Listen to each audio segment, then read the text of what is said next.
on downtown redevelopment districts, and we're now reconvening so that we can have another public hearing, this one for two federal grant programs to which the city will be applying this year. They're known as the Community Development Block Grant Programs, otherwise known as CDBG, and there are two different grant specializations. One is the allocation grant, as that is up to $150,000 that's available. And the project that we are proposing to designate this year is for the Kimes Reservoir. That's on the south side of the city. It was built in 1968, serves about 7,500 residents. It does hold 1 million gallons.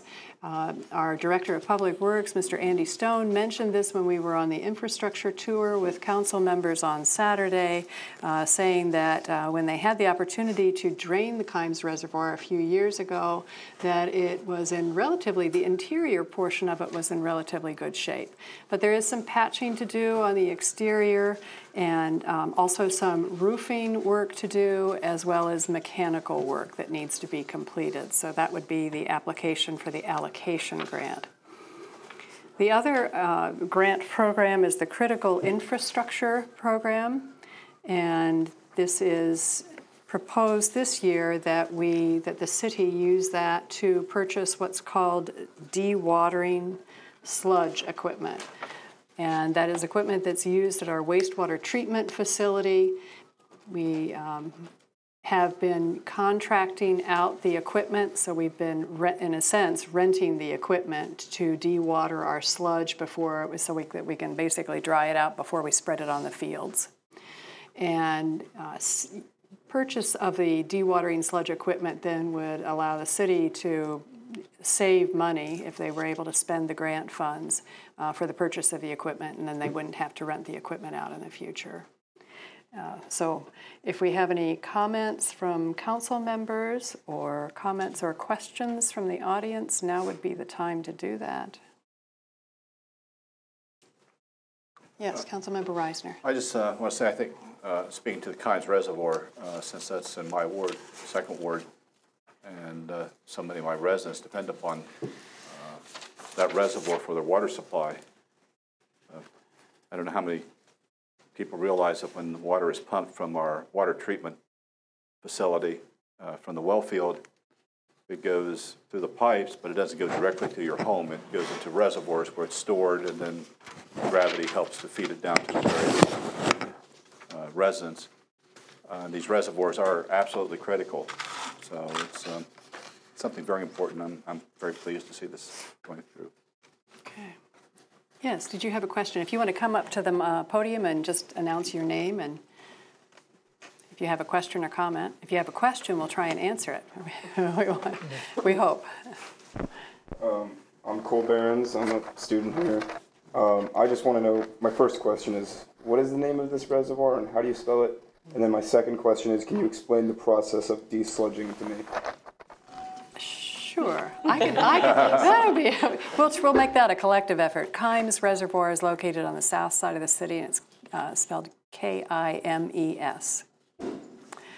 And dewatering the sludge. Okay, and I know the first part of the process, which we did. We had major improvements to the wastewater treatment plant a few years ago, and we now have we have clarifiers that clean it out. I'm not sure at what end the sludge process actually occurs. So, Mayor? Well, it's at the very end, and it's after it has essentially been digested in our digester to where a lot of the more toxic, if you will, the more whatever stuff has been removed from it, and then but then you still have a liquid solution that has a lot of organic matter in it.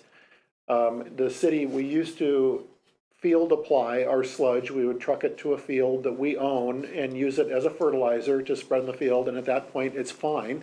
It is a fertilizer, but with using a dewatering system, what you're doing is one of two ways you can do it. Actually, there's several different ways, but what we're looking at is using what's called a belt press. or a screw press. And with that belt press, what you're doing is you're literally just squeezing out, it's almost like an old grape press of sorts, right? You're squeezing out a lot of the water that's in there. You can also use what's called, a dewatering centrifuge and centrifuge that water, which is another way to do it, which it brings down the moisture content even further. But again, what you're reducing is you're kind of consolidating your mass, the organics, and then you're taking it off to landfill, which is what we're currently doing with the belt press that we're doing.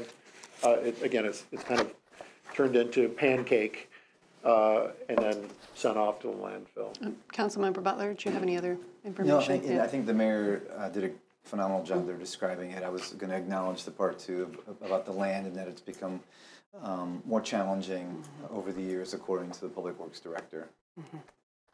Okay, great. Thanks for the question. Oh, yes, Councilmember Grace. Thank you. I was just going to add that in terms of for the city to get rid of the sludge, the less water we have in it, the less that it costs the city to move it, just so that we need to take the water out before it is taken somewhere else due to the weight and also the value of keeping the water. Good comment. Okay, yes, Councilmember McGee. I just wanted to emphasize that 3718 would just call for the mayor to enter into an application, is my understanding, to receive some funds so that we could purchase the equipment. But do we have any idea how much the city would be contributing for the purchase of the equipment, or is that just something that would be determined at a later date? Yeah, Member McGee, I don't know if we have, well, I'm sure that the plant operator as well as our Director for Engineering and Public Works has looked at some of the costs of these equipment. We did have a centrifuge down here for a few days to see whether that's a more cost-effective way to dewater our sludge, but I don't have actual, quotes for you at this point in time as to what a belt press costs versus a centrifuge. I can reach out to our Director for Engineering and Public Works and see if I can get that number for you. Okay, great. Okay. I can offer a little bit of background, just history on some of the other grants that have been, some of the other projects that have been completed in the Athens community over the years and how important those community development block grant funds are. In 2011, we replaced a portion of the sewer on Mill Street. In 2012, we completed the repair to the hillside slip on Grosvenor Street. 2013, we completed improvements to Columbus Road and Lancaster Street, and this involved not only curbs, but sidewalks, roadway, sewer, and water. 2013 also, we completed repairs to a house owned by the city to make it handicapped accessible and then available for rent to those qualifying because of low income. In 2016, we completed repairs to our sewer system lift station on Depot Street. That was part of a critical infrastructure grant. 2016, we also completed sidewalk and storm repair on Franklin Avenue. And then in 2017, we extended the sidewalk on a portion of West Union Street. So we're very grateful for the federal funds, and they're also just critical for us to be able to help maintain the infrastructure here in the city. Any other comments or questions as we conclude this public hearing portion of the meeting? Okay, we'll consider that concluded at 7:12 p.m. And once again, if you haven't signed in already, there's a clipboard on the front row, and that would be helpful for us because we need to document for our grant process that we had the public hearing and who was present. So thank you for that. We'll now move on to the regular business section. And the first item is to establish the quorum, and all members of council are with us tonight. The second item of business is disposition of the minutes, and this is for the regular session held on April 12, 2018. If I could have a motion for approval of the minutes, please. So moved. Second. Okay, we have a motion and second for approval of the minutes. All those in favor signify by saying aye. Aye. Opposed, nay? Okay, the minutes have been approved. Under communications, I know that we have spring cleanup week next week. And we also have, I believe that the city police department is also sponsoring National Take Back Week, and that's for return of return of drugs. And that's Saturday, April 28th from 10 to 2 at the Elks Lodge parking lot on 600 West Union Street.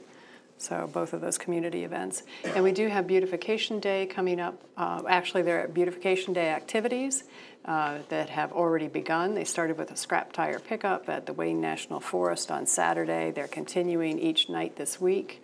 University students and community members involved in various projects around the city, so you'll see them busy. Tomorrow night we're hoping the weather holds and we remove some graffiti around town and also paint the Stimson Avenue mural, the wall there, and in anticipation of some new artwork going up there this spring. And then the big day for activities is Sunday, April 23rd. And we hope to have up to, I think, 1,000 students plus various community members helping us with all kinds of projects. So I'd like to thank the students, but I'd also like to thank council members, city administration, and also all those people out there in the community from different organizations, from Project Plant to the Athens Conservancy, who are basically volunteering their time to assist with the different projects. So thanks to all of you. Do we have other communications from council members? Councilmember Butler. Thank you, President Isley. I just want to share a couple of highlights from an email that was shared with me that I forwarded on to you as well as some other city officials. This is comments from Brittany and Charles Yancey that are owners of an uptown business, specifically mobile food vending truck, and they're acknowledging their frustrations over some of the concerns that are being raised in some of the legislation that's up for consideration. They're acknowledging that frustration over parking uptown might not be being looked at rationally. Comments include there are many spots to park all over town where people are not allowed to park, including motorcycle spots, business loading and unloading spots, privately rented spots, taxi service spots, spots reserved for city workers and officials. Why should the mobile food vending spots become scapegoats for any real or imagined frustration over parking? So that's some of the concerns from that, as well as acknowledging that this is a real business and this is their source of income, as well as frustrations over being kicked out of their opportunity to vend on events such as International Street Fair. The contract in the past has indicated that the only exception would be Halloween, but that they have found themselves sometimes kicked out of other opportunities on short notice. Thankful for the opportunity to have been able to communicate this, and again, concerns expressed by them in a very lengthy and succinct email. Thank you. I can forward that as well to others if desirable. I think council members have received a copy of that. Thank you. Thanks for sharing that. Yes, Councilmember McGee.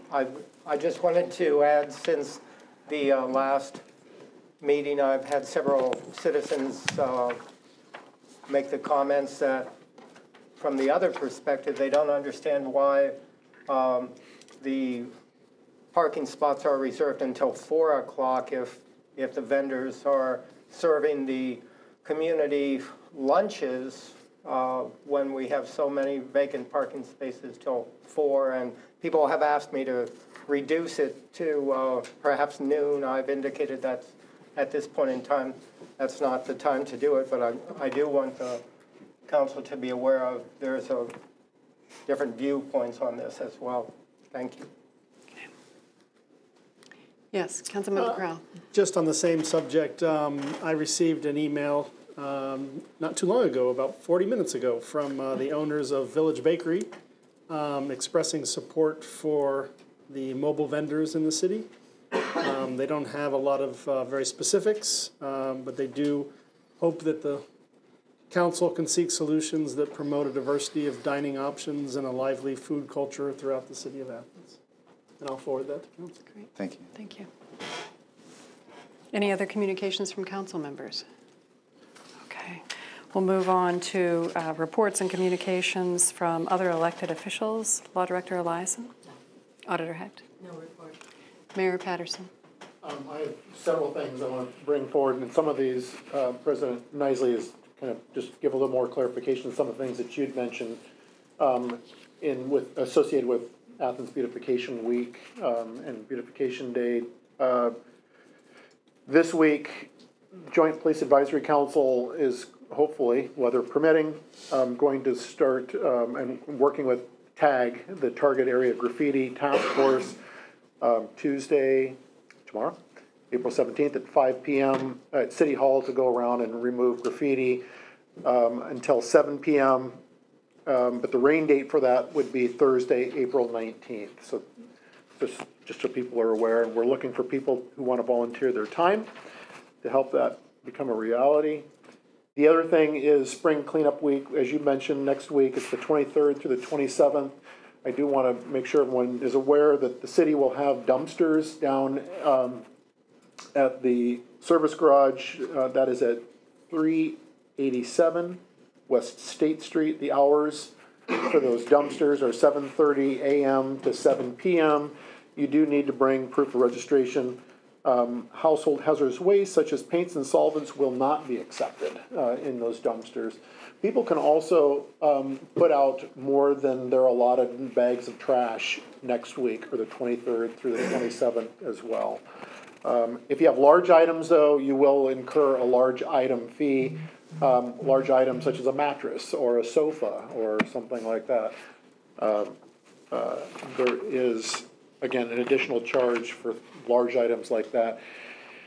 The 2018 Ayuba Sidewalk Sale, which is the Uptown Business Association sidewalk sales, they have released their dates. April 19th through the 21st will be the first series of sidewalk sales. There'll be another one May 17th to the 19th, June 21st through the 23rd, and July 19th through the 21st for sales in the Uptown area. Comprehensive plan related. Paul Logue, our city planner, gave me some things he wanted me to bring up tonight, and that is that the Athens Comprehensive Plan meeting for the arts is coming up. That's going to be 6:30 p.m. This Thursday, April 19th. That'll be in Arts West, 132 West State Street. There will be a number of people there. Emily Beveridge, which is our program specialist for Arts West. Nate Thompson, executive director for Athens Photographic Project. Patty Mitchell will be there, founder and executive director of Passionworks. David Scheffel, who's the dean of Ohio University College of Fine Arts. And several other people that are going to be involved in that. So again, it's going to be taking a deeper dive into arts, culture, and history in the city of Athens. And there will also be on April 26th at 6:30 in Room A in the Community Center will be, again, a follow-on meeting. This time it will be about energy, environment, and sustainability as we flesh out the comprehensive plan. So everybody and anyone is welcome to attend either of those meetings and become involved in the comprehensive plan process. The last thing I have is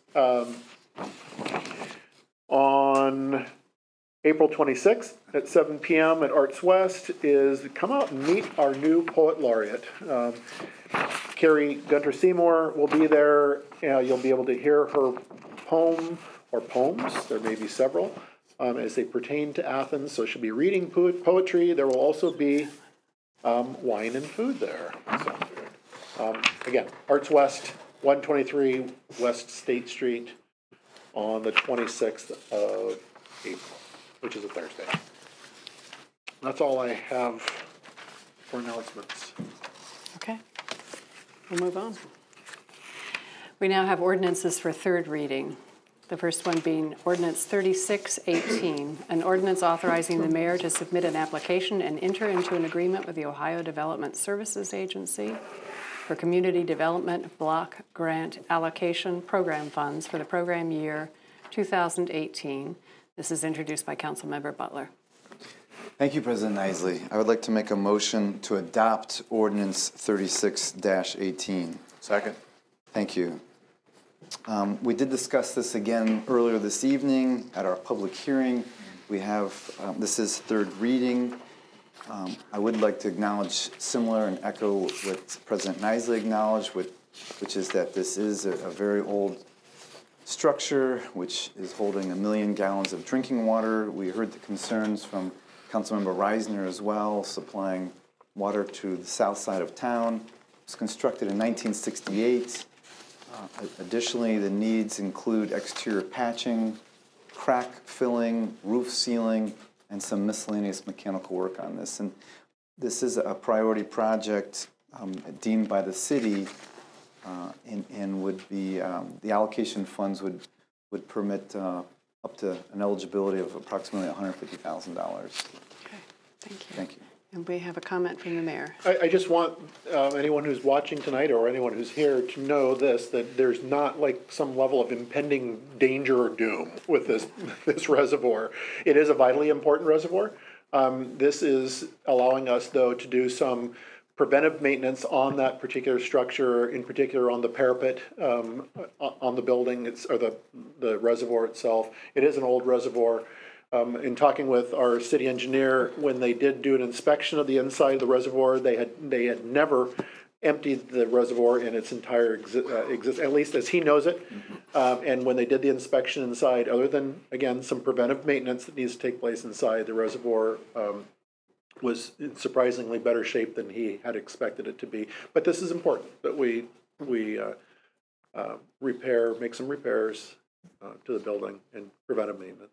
Okay, great. All right, we have a motion and second. Do we have any other comments or questions? All right, all those in favor signify by saying aye. Aye. Opposed, nay. The motion carries and the ordinance is approved. Ordinance 3718 is an ordinance authorizing the mayor to submit an application and enter into an agreement with the Ohio Development Services Agency for a Community Development Block Grant Critical Infrastructure Grant Program for program year 2018, introduced by Councilmember Butler. Thank you again, President Isley. I'd like to make a motion to adopt Ordinance 37-18. Second. Thank you. We had 2 seconds.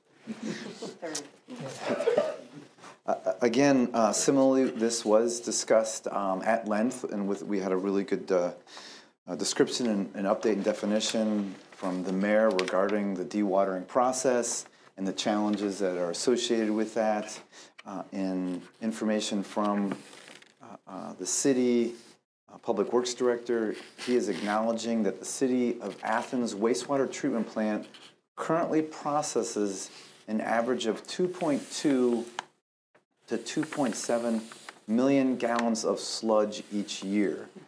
And again, it's doing its job at the moment, but land application has become more difficult and with this process.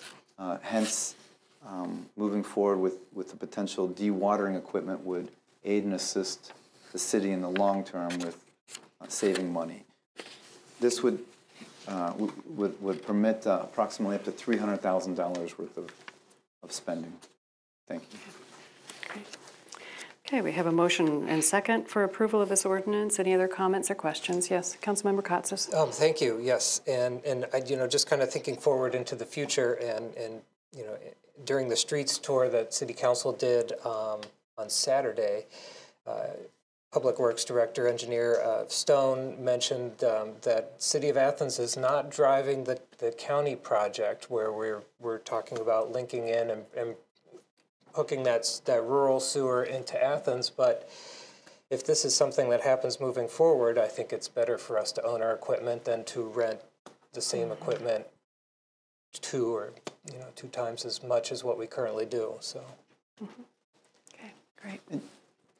Councilmember Butler. Thank you. And I also want to acknowledge, I appreciate Councilmember Grace's description and acknowledgement too, that simply the press would, as she said, allow us to squeeze the water out of the material, which then reduces weight, which is, again, very simple yet, but wise. Okay, great. All right, we have a motion and second for approval of Ordinance 3718. All those in favor signify by saying aye. Aye. Opposed, nay. The motion carries and the ordinance is approved. Ordinance 3818 is an ordinance amending the 2018 appropriation ordinance and is introduced by Councilmember Reisner. Thank you, Madam President. I move that we adopt 3818. Second.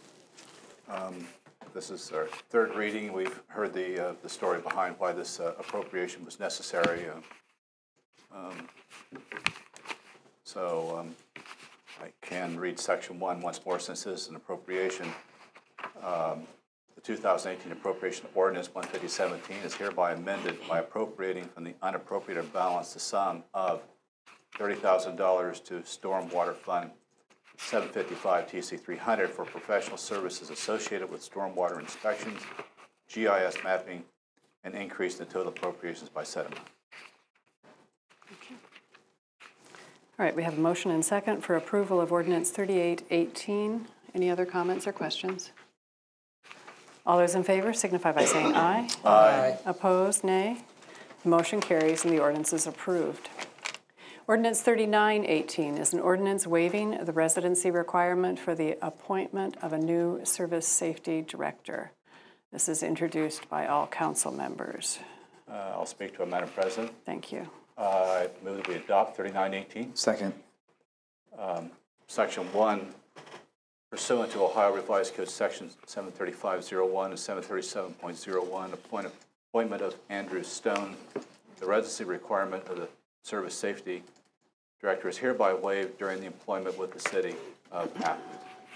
We've done this with other safety directors before. And I think just good policy. We have a good person here, and we need to get this done. We have a motion and second for approval of Ordinance 3918. Are there any other comments or questions? Yes, Councilmember Butler. Thank you. I'd just like to acknowledge my support for this ordinance and moving forward. And as acknowledged by Councilmember Reisner, we have done this before in the past, most currently with our current director. So I don't think that we're stepping out of line. And again, I would concur that Mr. Stone is an asset to the city. Okay. We have a motion and second for approval of Ordinance 3918. All those in favor signify by saying aye. Aye. Opposed, nay. Motion carries and the ordinance is approved. We'll now move on to ordinances for second reading. And for most of these, unless there's a case for suspending them or a particular comment, we usually just read the titles of the second on the second reading. Ordinance 4118 is an ordinance authorizing the mayor to submit an application and enter into an agreement with ODOT, Ohio Department of Transportation, for a Transportation Alternatives Program grant for the Uptown Cross Street Pedestrian Bicycle Improvements Project and declaring an emergency.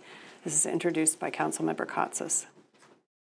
Ordinance 4218 is an ordinance closing a portion of Court Street from Washington and Carpenter on Saturday, June 30 from 6 a.m. to 1 a.m. on Sunday, July 1st, 2018 for Boogie on the Bricks, a family music and arts festival, introduced by Councilmember Katsas. And I might add that on each of these, on Boogie on the Bricks, as well as Ohio Brew Week, what you'll see are titles for 3 ordinances. The first one closes the streets, the second one allows for us to suspend the noise ordinance, and the third particular ordinance allows to suspend the vending. So the first one I've read for 4218 for the Boogie on the Bricks. 4318 is an ordinance suspending the enforcement of Athens City Code Section 13.04.10, unnecessary noise in the downtown area on Saturday, June 30th, and until 1 a.m. on Sunday, July 1st, for Boogie on the Bricks, a family music and arts festival, introduced by Councilmember Katsas. Ordinance 4418, an ordinance suspending the enforcement of Athens City Code, Chapter 11.04, vending, peddling, and soliciting, to allow vending in a designated area on Saturday, June 30, and until 1 a.m. on Sunday, July 1, 2018, during the Boogie on the Bricks Family Music and Arts Festival, introduced by Councilmember Kotsis. And now we'll move on similarly to a parallel set of legislation for Ohio Brew Week. And I see the mayor making a comment. Is there something we need to do? No, you don't. I do want to make, I think there's a good opportunity here, since one of the three, as you just mentioned, has to do with suspending the vending, peddling, and soliciting. That doesn't stop a local vendor from vending on their designated spaces, nor does it keep them, if they reach out to whoever is putting on said events, whether it's Boogie on the Bricks or Ohio Brew Week, to vend on Court Street and other locations. But again, they'd have to reach out to whoever is putting that on. So I just want clarification. I think people get confused thinking, oh, the city is suspending vending anywhere in the city or in the uptown area, and that's not the case. But again, I just want to make sure everyone's clear on that. Good point of clarification. Okay, we'll move on now to Brew Week's ordinances. Ordinance 4518 is an ordinance closing a portion of Court Street between Washington and Carpenter on Saturday, July 21st, 2018 from 6 a.m. to midnight for Ohio Brew Week. This is introduced by Councilmember Kotsis. Ordinance 4618 is an ordinance suspending the enforcement of Athens City Code, Section 13.04.10, unnecessary noise in the downtown area, on July 21st, 2018 for Ohio Brew Week. This is introduced by Councilmember Kotsis. Ordinance 4718 is an ordinance suspending the enforcement of Athens City Code, Chapter 11.04, vending, peddling, and soliciting, to allow vending in a designated area on Saturday, July 21st, 2018 during the Ohio Brew Week event. This is introduced by Councilmember Kotsis. Ordinance 4818 is an ordinance amending Title 11, Business Regulations, Chapter 11.04, vending, peddling, and soliciting. And this is introduced by Councilmember McGee. Ordinance 4918 is an ordinance granting a revocable license to Nicholas Kuhn, owner at 406 Elmwood Place, to allow a fence on the city right-of-way. This is introduced by Councilmember Fall.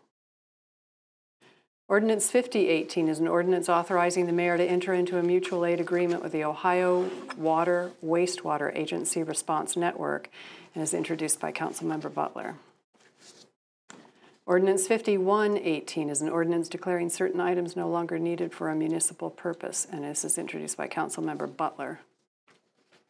Ordinance 5218 is an ordinance amending Ordinance 15217, the Fringe Benefits Package for Non-Union Personnel, Section 19C, Paid Holidays, and is introduced by Councilmember Reisner.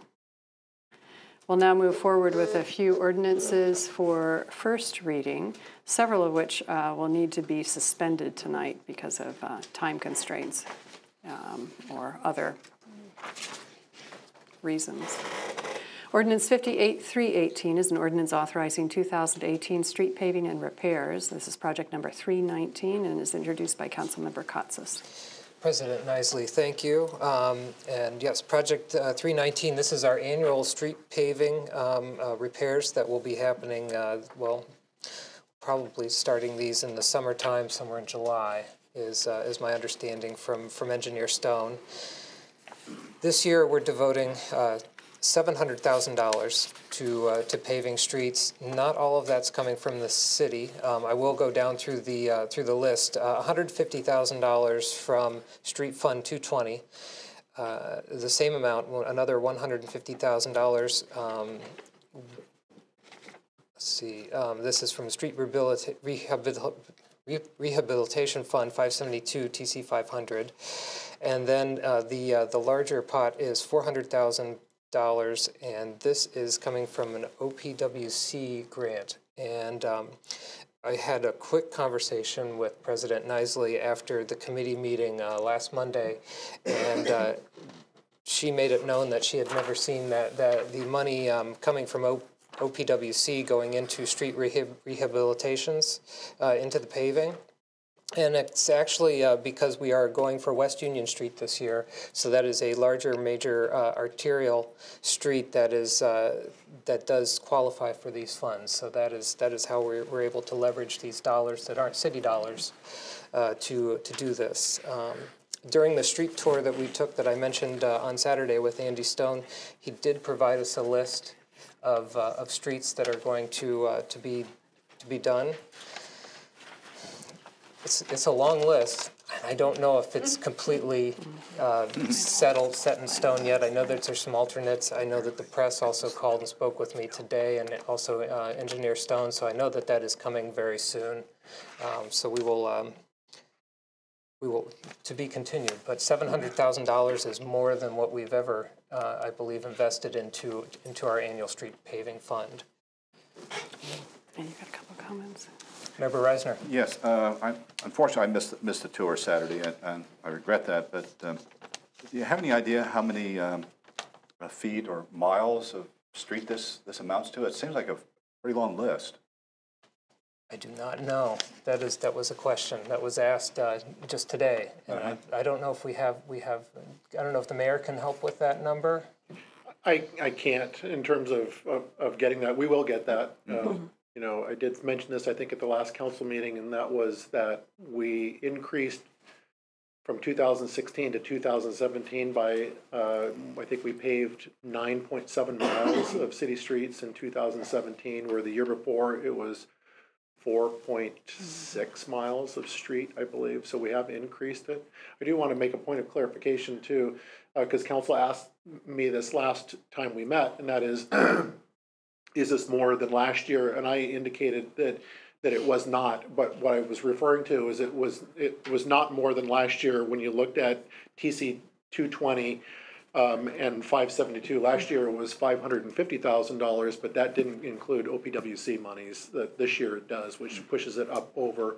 And I believe South Richland Avenue will also be included in that OPWC repaving. So West Union, as well as Richland Avenue from Canterbury on up to Pomeroy Road. It's a lot of street. It is a lot of street. Do we have other questions? Okay. All right.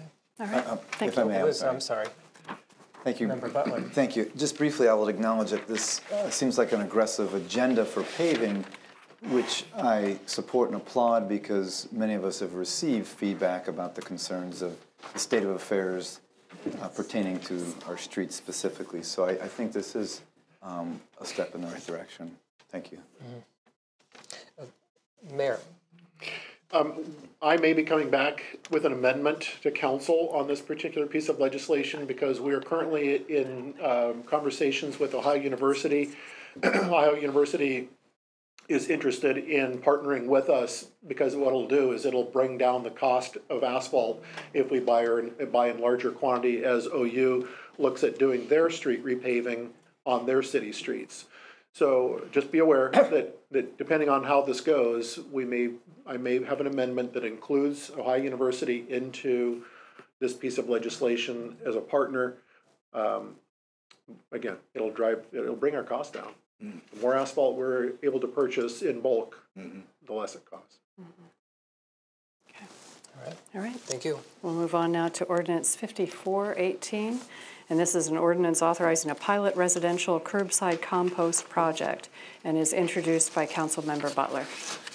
Thank you, President Isley. We did receive a discussion from representatives of Rural Action regarding this potential pilot program. It has the mayor's support for a 6-month residential period. And again, this would be specific to compost.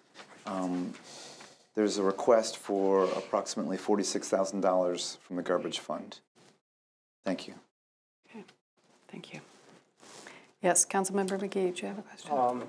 If I might, I think this demonstrated a flaw in our current system where we separate the different committees for the reading, because I know this issue had been brought up before that, and at one point in time I had the opportunity to ask the question of what would the follow-up cost of this program be, and I believe it was substantially more. So I think even though the initial pilot program is, as you say, perhaps 46,000 from the garbage fund. I believe from memory that the anticipated cost would be 200,000 perhaps a year after that. So I find myself as an environmentalist somewhat concerned because I compost, and I think the way the city should be going is to encourage the citizens to compost rather than to adopt some more methods by which we're paying more to have more items transported from one place to another. So I do have great concern over this, and I have great concern over the fact that our garbage fund receives a portion of the money that is perhaps unfairly taken from student renters who are charged a disproportionately higher amount. And I believe that that garbage fund, or at least the charges, should be re-examined rather than spending money simply because it's there. So I did want to point that out. Thank you. Okay. Thanks for the comments. Okay.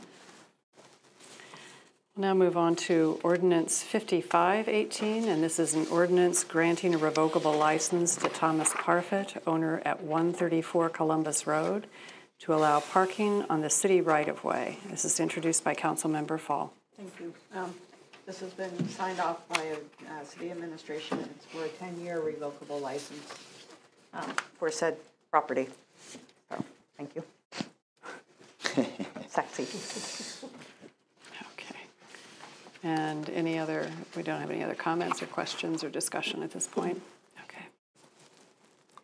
Ordinance 5618 is an ordinance amending the 2018 appropriation ordinance and is introduced by Councilmember Reisner. Thank you, Madam President. Allow me to read Section 1. The 2018 Appropriation Ordinance 15017 is hereby amended by appropriating from the unappropriated balance the following sums. $2,000 to Recreation Fund TC 600 to refund rental payment due to the Arts West renovation schedule. $4,000 to the Law Administration Building Improvement Fund 580